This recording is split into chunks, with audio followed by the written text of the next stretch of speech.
हिंदी साहित्य की चुनिंदा और श्रेष्ठ कहानियों की कड़ी में आज सुनिए हिंदी की सुप्रसिद्ध लेखिका अंजना वर्मा जी की लिखी हुई कहानी अनारकली।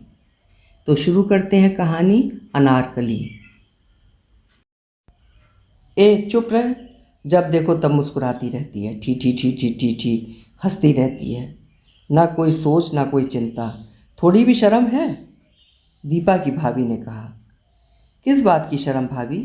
क्या किया है मैंने? कौन सा गलत काम किया है जो शर्माऊं? दीपा बोली। क्या किया है मुझसे पूछती है? अपने से पूछ।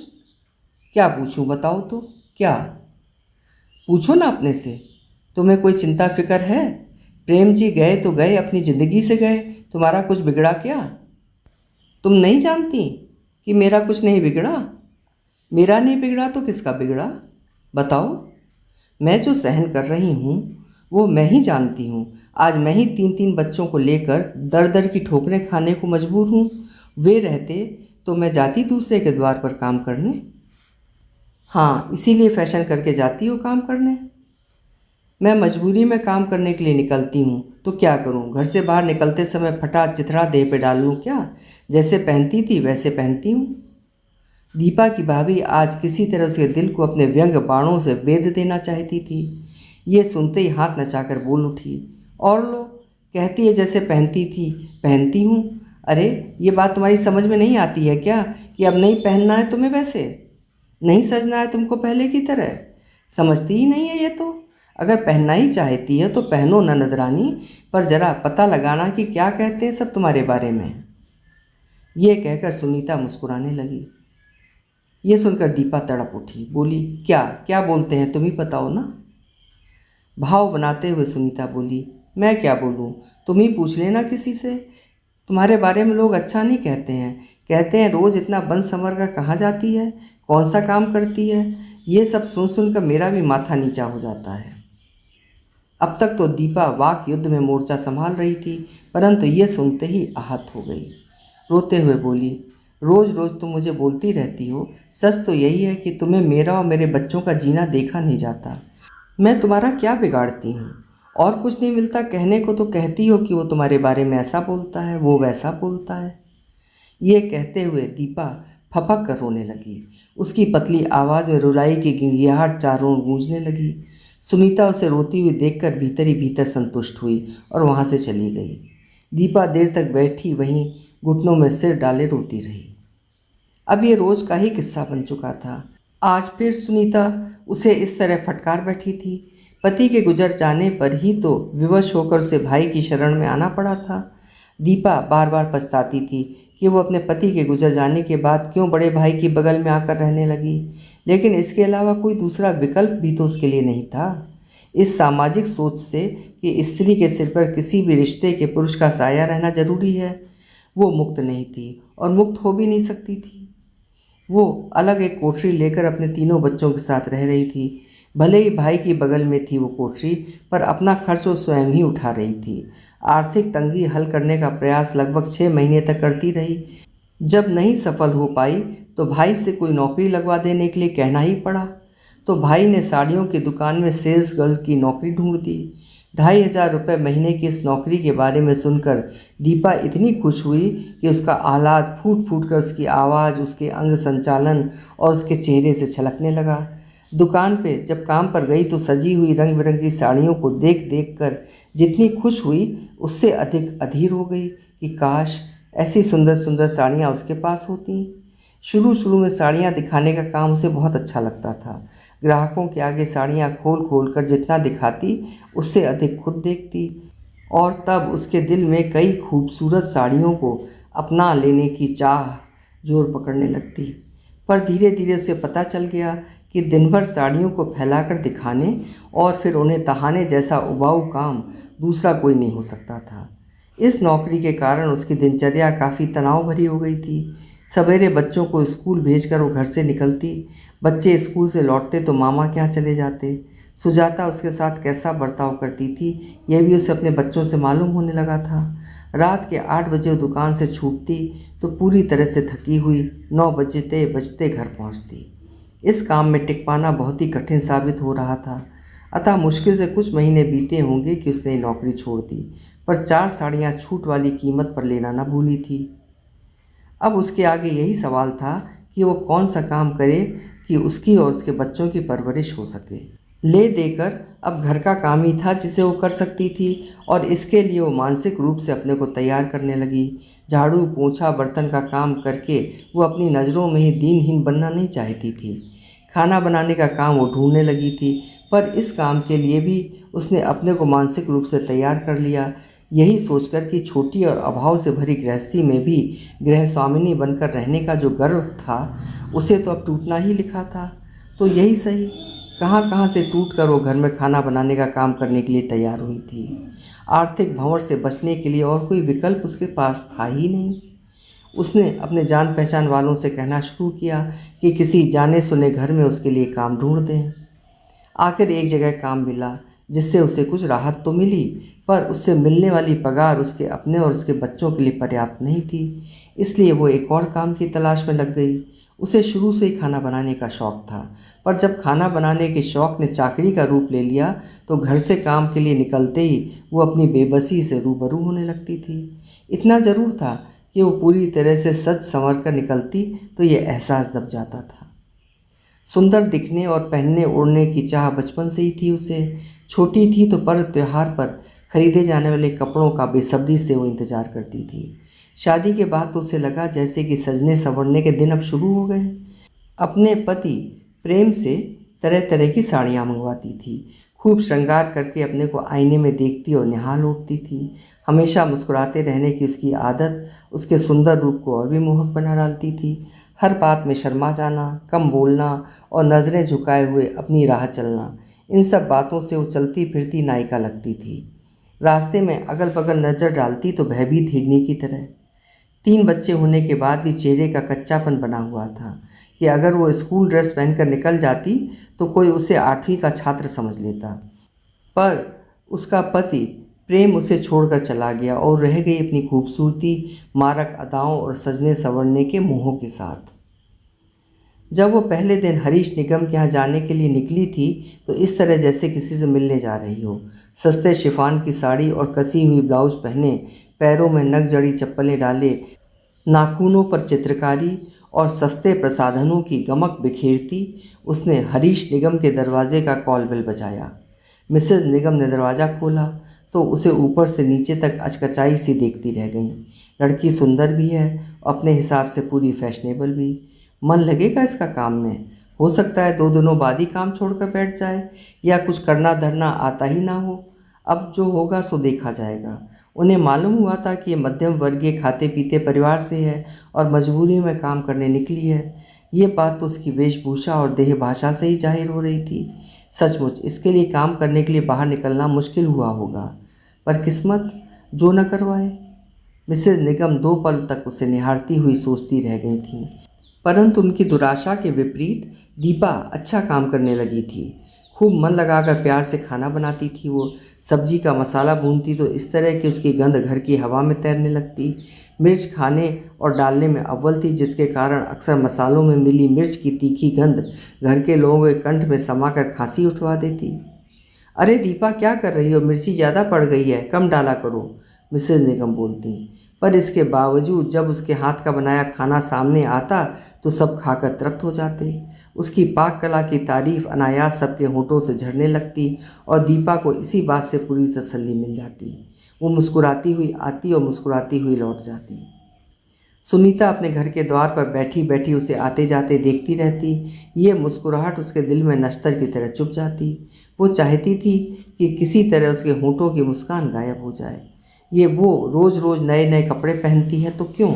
वो बाहर गुलामी करके भी मुस्कुरा रही है और वो घर में रानी बनकर भी नौकरानी बनी हुई है। उसके दिमाग में तरह तरह की कुटिल योजनाएं आकार लेने लगती। वो क्यों सज धज कर दीपा की तरह सुंदर नहीं लगती, जबकि उसका रंग दीपा से ज़्यादा अच्छा है। दीपा से अधिक महंगे कपड़े पहनकर, उससे हैसियत में ज़्यादा होकर भी, चाह कर भी वो उस तरह मुस्कुरा नहीं पाती तो क्यों? उसके चारों ओर खुशियाँ हैं, पति, बच्चे, घर द्वार, पैसा। दीपा पति खोकर आर्थिक संकट की आंधियों को झेलती हुई भी मुस्कुराती रहती है। आखिर कौन सी जड़ी बूटी है उसके पास?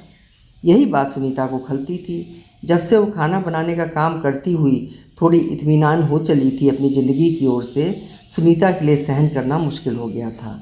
इसीलिए आज वो सुबह सुबह जकड़ बैठी थी। रो धो कर दीपा चुप हुई तो देखा काफ़ी देर हो चुकी है, तो वो काम पर न जा सकी। दीपा के लिए आसान नहीं था 3 बच्चों को देखना और सवेरे शाम खाना बनाने के लिए जाना। थकान से शरीर टूटने लगता, 2 पल आंखें मूंदने के लिए भी तरस जाती वो। सवेरे उठकर 2 बच्चों को तैयार करके स्कूल भेजती, एक बेटा और एक बेटी को। सबसे छोटे वाले को घर में छोड़कर जाना होता था, तो उसे सुनीता के यहाँ रखना उसकी मजबूरी बन जाती। काम पर से लौटती हुई सबसे पहले वो छोटे बेटे को लेने के लिए भाभी के पास पहुंचती।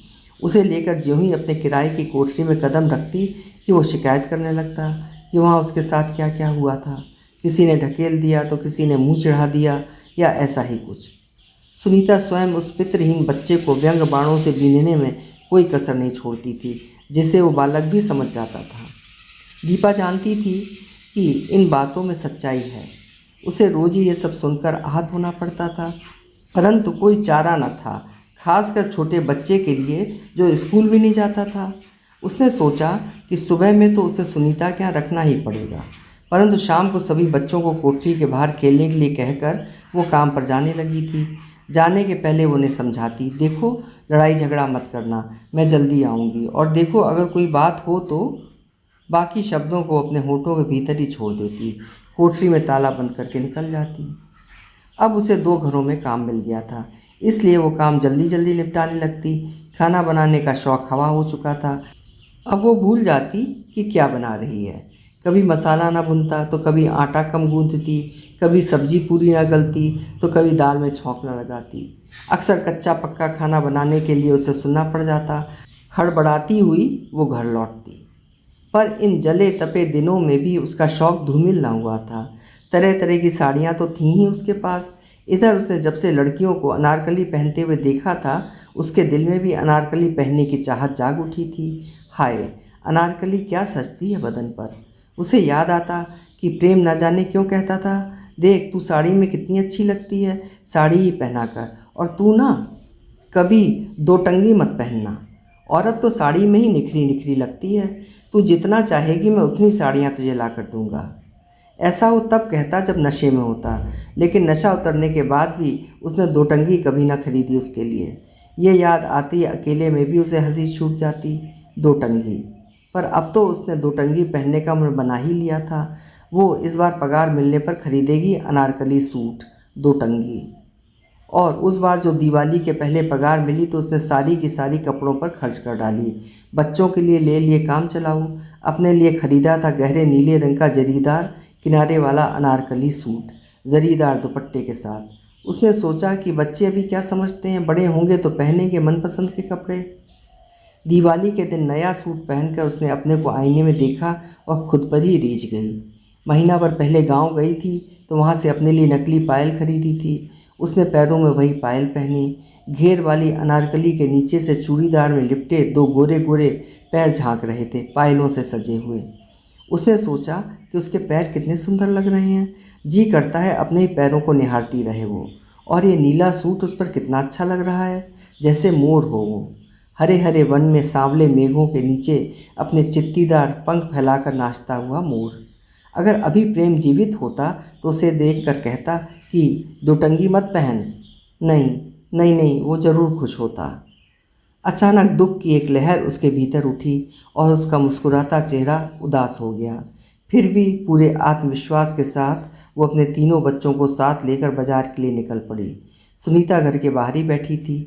दीपा ने उसे देखा तो अपना चेहरा दूसरी ओर घुमा लिया, जैसे उसे देखा ही ना हो, और बच्चों का हाथ थामे आगे बढ़ गई। वो बच्चों को पटाखे और फुलझड़ियाँ दिलवाने जा रही थी।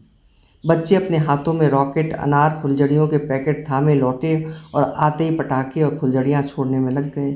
दीपा को पहली बार लगा कि वो अपनी मेहनत से अपने और अपने बच्चों के लिए खुशियाँ जुटा सकती है।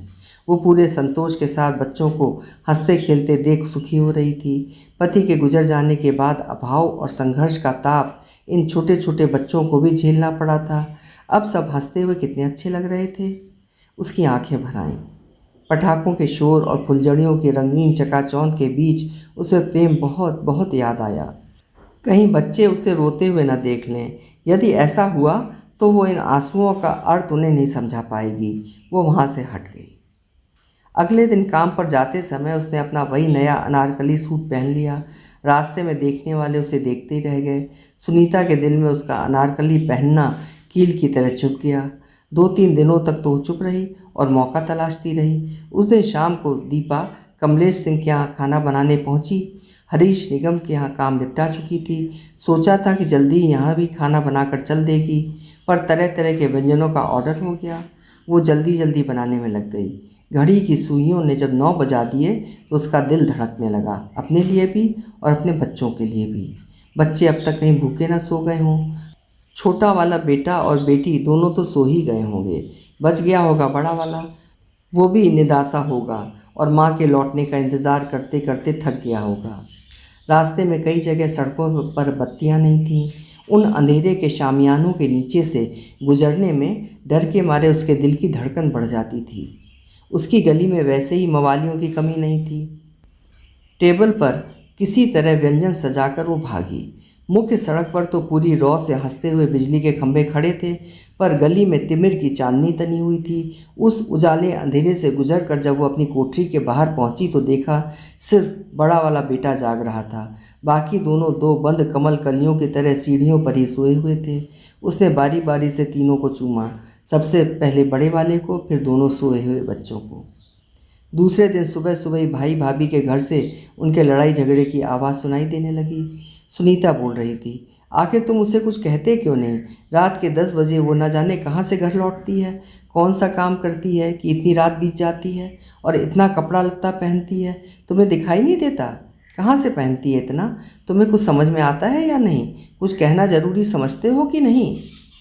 भाई की आवाज़ आई, क्या उल्टा सीधा बोलती रहती हो? मैं उल्टा सीधा बोल रही हूँ? तुम तो बाहर रहते हो इसलिए जानते नहीं। मैं अच्छी तरह जानता हूँ, वो शुरू से ही इसी तरह कपड़े पहनती रही है। बीच में बात काटकर सुनीता ने कहा, शुरू से ही पहनती रही है तो अभी भी पहनेगी?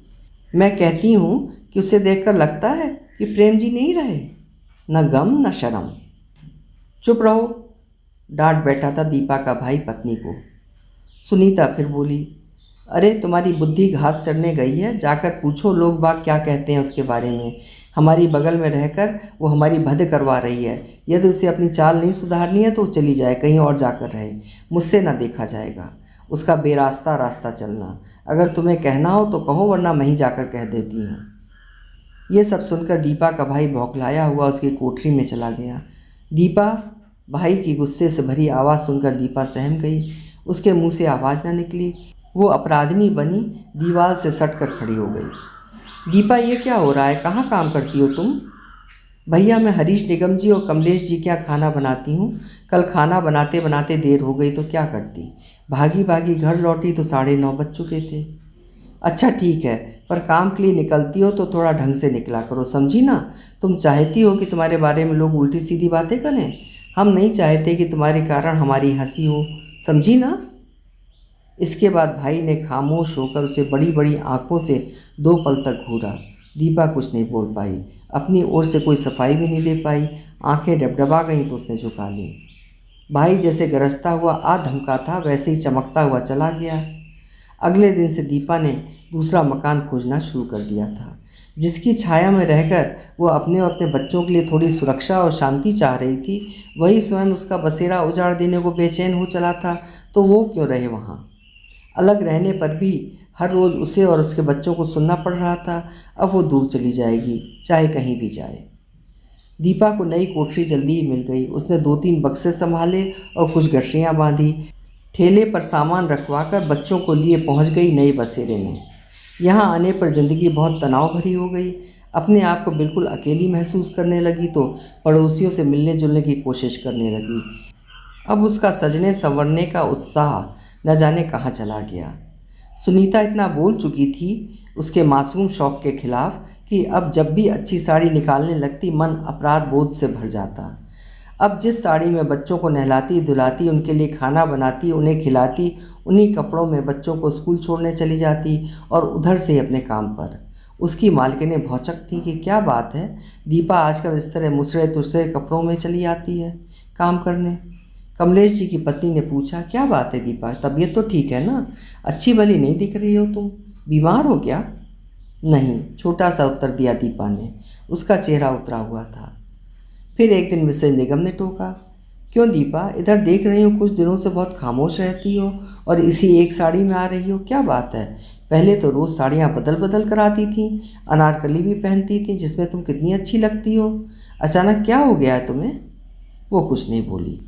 तुम्हारी नई नई साड़ियाँ कहाँ गईं? क्या उन्हें बचा कर रख रही हो?